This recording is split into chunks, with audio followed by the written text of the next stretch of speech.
আমার আল্লাহ আমাকে আপনাকে বানিয়েছে। ডেন্ডারি মাস্তানি করার জন্য তো আমার আল্লাহ বানাই নাই। এই জন্য সদা সর্বদা আল্লাহর নামে ডাকার দরকার আছে না নাই? এই জন্য আমার বন্ধুরে বন্ধু,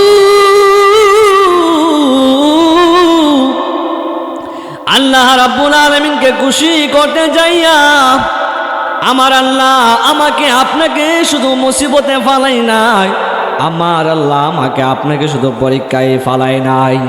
এই পৃথিবীর ভিতরে আমার আল্লাহ যতজন নবী এবং রসুল পাঠিয়েছি, প্রত্যেকটা নবী এবং রসুলকে আমার আল্লাহ সুবহানাহু ওয়া তাআলা প্রত্যেকজনকে আমার আল্লাহ পরীক্ষার মধ্যে ফালিয়েছে। এই পরীক্ষার মধ্যে ফালায়া আমার আল্লাহ পরীক্ষা নিয়েছে। এক নম্বর হলো ধৈর্যের পরীক্ষা, আরেকটা হলো শান্তিপূর্ণ পরীক্ষা। এই জন্য যুগে যুগে যত নবী রাসূল এই দুনিয়ার ভিতরে এসেছি, প্রত্যেকটা নবী রাসূলকে আমার আল্লাহ পরীক্ষায় বানিয়েছে। এই জন্য আমাদের সমাজে আমার আল্লাহ সুবহানাহু ওয়া তাআলা আমাদের সমাজের ভিতরেও কাউকে আমার আল্লাহ ধন সম্পদ দিয়ে পরীক্ষা করে, আবার আমার আল্লাহ কাউকে রোগ মুসিবত দিয়ে পরীক্ষা করে, আবার আমার আল্লাহ কারোর কাছ থেকে ধন সম্পদ নিয়ে এমনভাবে পরীক্ষা করে, আবার কাউকে ধন সম্পদ দিয়েও এমনভাবে পরীক্ষা করে, কাউকে রোগ মুসিবত দিয়ে পরীক্ষা করে, আবার কাউকে রোগ মুসিবত না দিয়া পরীক্ষা করে। এই জন্য বান্দাদেরকে যেমন ভাবে পরীক্ষা করা হয় তেমন ভাবে শুধু আমাকে আপনাকে পরীক্ষা করে নাই, এমন ভাবে প্রত্যেকটা নবী রাসূলকেও আমার আল্লাহ পরীক্ষার মধ্যে পাঠিয়েছেন। আদম সফিউল্লাহ উপাধি পাইতে যাইয়া আদম নবী আমার আল্লাহর কাছে পরীক্ষার সম্মুখীন হয়েছে। আদম নবীকে আমার আল্লাহ বলেছেন, আদম রে ওই গন্ধম কাছের কাছে তুমিও যাইও না। আদম আলাইহিস সালাতু ওয়াস সালাম গন্ধম বলকায় আমার আল্লাহর কথা অমান্য করার কারণে, ধৈর্যের পরীক্ষার মধ্যে ফেল করার কারণে আমার আল্লাহ আদম নবীর এমন ভাবে বাহির কইরা দিয়েছে জান্নাত থেকে। এমন ভাবে শুধু আদম নবী নয়, ইব্রাহিম নবী ওই ধৈর্যের পরীক্ষা দিতে যাইয়া খলিলুল্লাহ উপাধি পাইতে যাইয়া ইব্রাহিম নবী একটা নয়, দুইটা নয়, তিনটা নয়, 10টা পরীক্ষা দেওয়ার পরে ইব্রাহিম নবী খলিলুল্লাহ উপাধি পেয়েছে। চিৎকার মেরে কন্যা সুবহানাল্লাহ। বন্ধুরে আমার, ও আমার কালিসীমার বাবারাও, ইব্রাহিম নবী যখন এমন ভাবে দিন প্রচার করতে যাইয়া ইব্রাহিম নবী যখন দিন প্রচার করে, ওই মুহূর্তে নমরুদের ডাক দিয়ে ইব্রাহিম তুমি কোথায় চলে যাও? প্রত্যেক দিন বিভিন্ন জায়গার ভিতরে তুমি এমন ভাবে চলে যাও। এবার ইব্রাহিম নবীর কাছে যখন এমন ভাবে যায় ইসলামের দাওয়াত দেওয়ার জন্য, নমরুদের কাছে কবরে গেছে। নমরুদ ইব্রাহিম নবী কি যেন একটা ধর্ম এমন ভাবে মানুষের কাছে প্রচার করে যে ধর্মের আগামাতা আমরা কোনো কিছুই বুঝি না। নমরুদ ইব্রাহিম নবীর এমন ভাবে কবর দিল, ইব্রাহিম তুমি কি এমন ধর্ম প্রচার করো? ইব্রাহিম খলিলুল্লাহ কয়, নমরুদ যে আল্লাহ আমাকে বানিয়েছে, যে আল্লাহ এই পুরাটা জাহান সাজিয়েছে, যে আল্লাহ কোন কায়নাতটা আমার আল্লাহ বানিয়েছে, ওই রবের ইবাদত আমি নমরুদ আমি ইব্রাহিম করি, ওই রবের ইবাদত করি, ওই রবের কথাগুলো আমি মানুষের কাছে প্রচার করি। এই জন্য কি আমার কোনো দোষ আসেনি? আবার নমরুদ ডাক দিয়া কয়, ইব্রাহিম তুমি যেই কাজটা করতেছো সেই কাজটা কিন্তু ভালো হয় না। ইব্রাহিম তুমি আমাদের ধর্মের মধ্যে সুনকালি দেওয়ার জন্য তুমি কেন এমন ভাবে ধর্ম প্রচার করো? এবার ইব্রাহিম নবী ডাক দিয়া কই, নমরুদ আমি আমার ধর্ম এমন ভাবে প্রচার করব, তুমি পারলে তোমার ধর্ম এমন ভাবে প্রচার করো। বন্ধুরে আমার, ও আমার কালিসীমার উত্তর পাড়ার বাবারা, এমন ভাবে যখন ইব্রাহিম নবী প্রচার শুরু কইরা দিছে, বসার শুরু কইরা দেওয়ার পরি নমরুদের মনের ভিতরে আগুন লাগিয়ে গেছে। আবার আগুন লাগার পরে নমরুদে প্ল্যান করে ইব্রাহিম নবী এখন যেভাবে আলামত শুরু কইরা দিছে, আর মনে হয় ইব্রাহিম নবী যদি এমন করে আমাদের ধর্মের মানুষ সবাই আস্তে আস্তে করে ইব্রাহিম নবীর ধর্মের ভিতরে এমনভাবে চলে যাবে। আর এই কথা চিন্তা করে নমরুদে একটা ফন্দি পাতা শুরু করলো। বলবেন আজিজি কি এমন ফন্দি বাঁধা শুরু করলো? নমরুদ হলো একজন জ্ঞানী মানুষ, তিনি এমনভাবে একটা ফন্দি পাতা শুরু কইরা দিছে ইব্রাহিম নবীরে কেমন ভাবে দুনিয়া থেকে সরানো যায়। ইব্রাহিম নবী যদি বাঁচায়া রাখি তাহলে ইব্রাহিম নবী এমনভাবে ধর্ম প্রচার শুরু কইরা দিবে। আর যদি ইব্রাহিম নবী এমনভাবে ধর্ম প্রচার শুরু কইরা দে তাহলে আমাদের ধর্মের 12টা এমনভাবে বেজে যাবে। এ আমার কালিসীমার বাবা আজিরারি, ও কালিসীমার মুরব্বী বাবারা, এবার যেই মাত্র এমনভাবে ইব্রাহিম নবী ধর্ম প্রচার করার জন্য চলে গেল, এবার নমরুদে প্রজারে এমনভাবে ডাক দিছে, প্রজারে আমার সবাই আমার দিকে এমনভাবে আসো। সবাই যখন এমনভাবে নমরুদের কাছে আসলো, ডাক দিয়া কই এখন আমরা সবাই মিলে একটা ফন্দি পাতব। ডাক দিয়া কই রাজারি কি এমন ফন্দি বাঁধবেন? কই ইব্রাহিম নবী আমাদের কাছ থেকে চলে গেছে, এখন ইব্রাহিম নবী তার ধর্ম এমনভাবে প্রচার শুরু কইরা দিছে, এখন এইভাবে যদি ধর্ম প্রচার শুরু কইরা দে আমাদের ধর্মের মধ্যে সুনকালি লেগে যাবে। প্রজা আমরা সবাই মিলে ইব্রাহিম নবীর দুনিয়া থেকে সরাই দেওয়া লাগবে। জোরে খন্না নাউজুবিল্লাহ। এবার যেই মাত্র এমনভাবে ফন্দি পাতা শুরু করে দিছে, ওই দিক দিয়ে ইব্রাহিম নবী গেছে ধর্ম প্রচার করার জন্য। নমরুদের সুন্দর কইরা এমনভাবে একটা গর্ত করলো, গর্ত কইরা গর্তের ভিতরে এমনভাবে লাকড়ি দিয়ে কেরাসান জাতীয় উপাদান দিয়া এমনভাবে গর্তটারে সাজাইয়া দিছে। আর নমরুদে তলব করছে, এ প্রজারি এখন নমরুদের এখন তুমি ইব্রাহিম নবীরে কবর দিবা। ইব্রাহিম নবী যেন আমার কাছে আসে। যখন তিনি এমনভাবে তলব করলে ইব্রাহিম নবীর কাছে এবার কবর দিছে, ইব্রাহিম নমরুদে তোমার তলব করছে যাওয়ার জন্য। কই কি এমন কারণে আমি ইব্রাহিম নবীর নমরুদে তলব করেছি? ডাক দিয়ে কই তা তো আমরা জানি না, কিন্তু আপনি গেলে বুঝতে পারবেন কি এমন কারণে আপনাকে এমনভাবে নমরুদে তলব করছে। কই ঠিক আছে আমি যাব।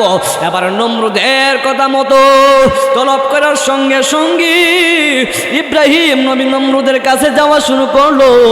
এবার যাইয়া এবার ডাক দিয়া কই নমরুদ আমার কেন আপনি এমনভাবে তলব করলে? নমরুদ ডাক দিয়া কই ইব্রাহিম, ও ইব্রাহিম রে, এখন তোমারে আমি একটা কথা বলতে চাই।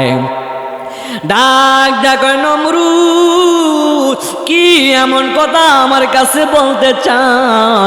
ডাক দিয়া কয় নমরুদ তুমি যে আমাদের কাছ থেকে যাইয়া একটা ধর্ম প্রচার শুরু করছো, এই কাজটা কিন্তু তুমি ভালো করতেছো না।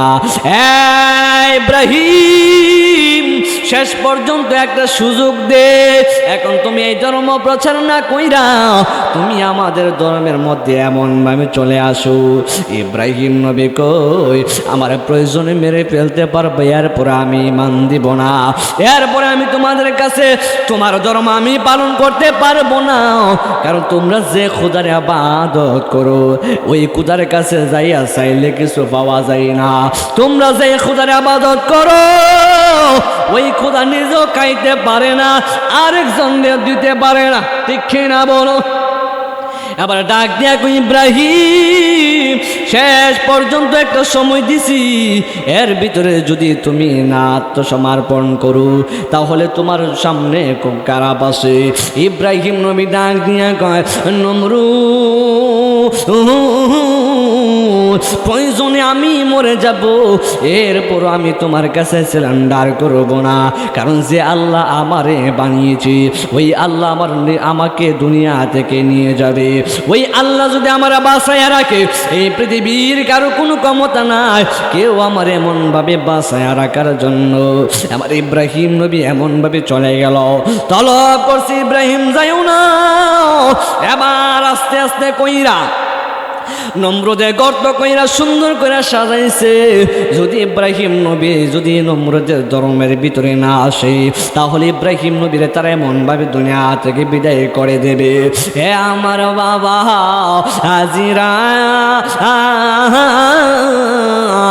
ও চান্দুরা কালী সীমার বাবারা, এবার যে মাত্র তলব করলো ইব্রাহিম নবীরে লইয়া আস্তে আস্তে নমরুদের রওনা হয়ে গেছে।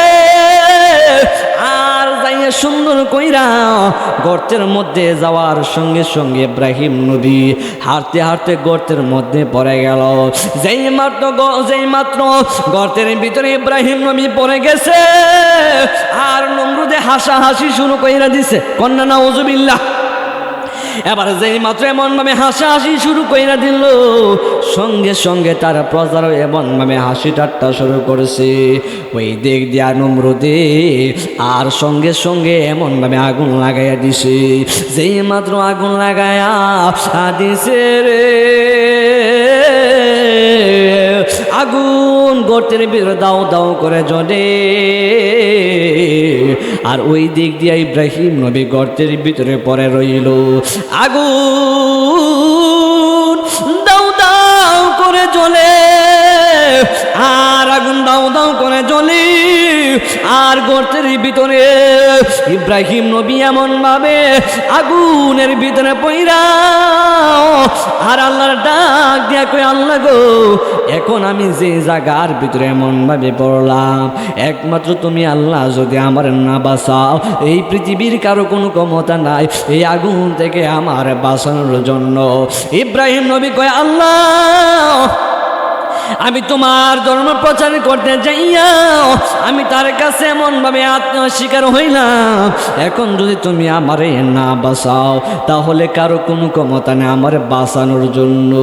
নমরুদে এমনভাবে নাচে, নমরুদের প্রচারও এমনভাবে নাচে, আর নাচতে নাচতে ওই দিকটা শুধু একটাই স্লোগান দেয়, ইব্রাহিম নবী নাই, ইব্রাহিম নবী নাই নাই।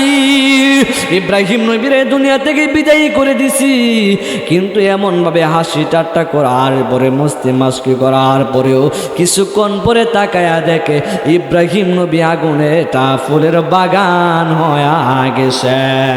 চিৎকার মেরে কন্যা সুবহানাল্লাহ।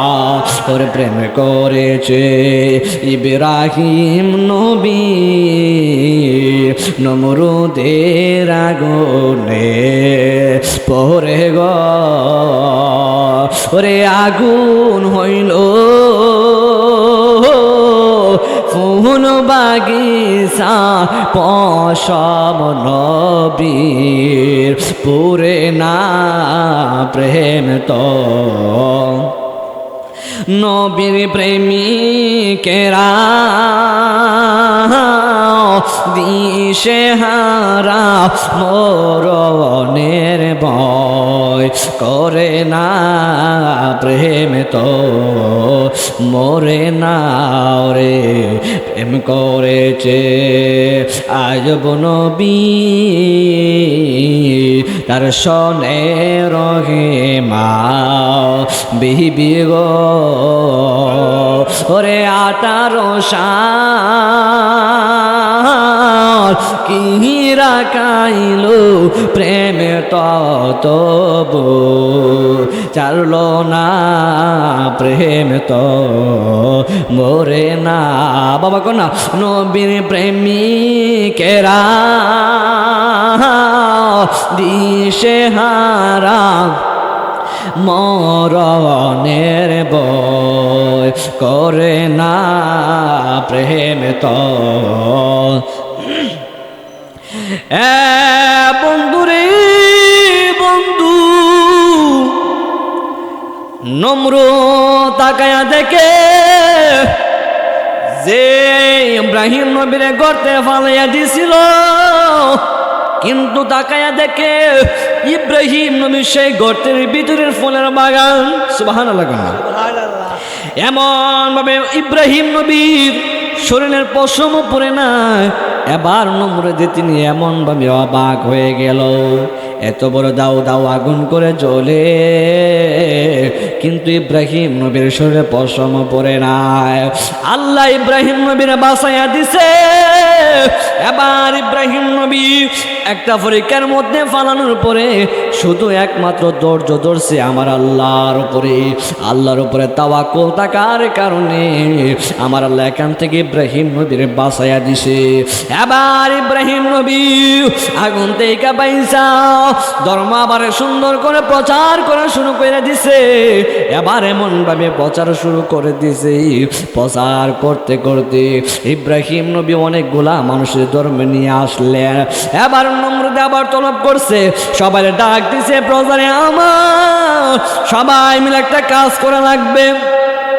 এক নম্বর ইব্রাহিম নবীরে আমরা সবাই মিলে মারার চেষ্টা করলাম, কিন্তু ইব্রাহিম নবীরে মারতে পারলাম না।